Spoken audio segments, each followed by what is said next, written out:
21 years, yung mga magbubulong sa akin ng ganyan, hindi naman ho na bago ang buhay eh. Sa mga marami na nagsilbi sa ating bayan.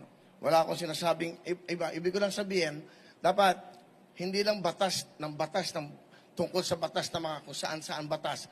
Batas ng mga mahihirap ang kailangan natin.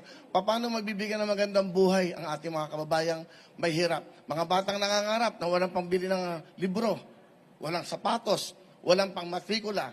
Yan, yung mga lola at lola na nanay natin na walang pambiling gamot. Yan, lagi yan ang reklamo ng ating kababayan. Dapat sa Senado, may batas para sa ating mga kababayan.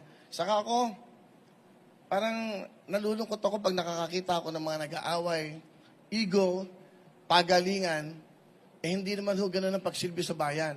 Dapat busilak ang puso mo sa iyong mga kababayan. Lalong-lalo na mahirap. Kung makikipag-away ako sa Senado, makikipag-away ako para sa mahirap.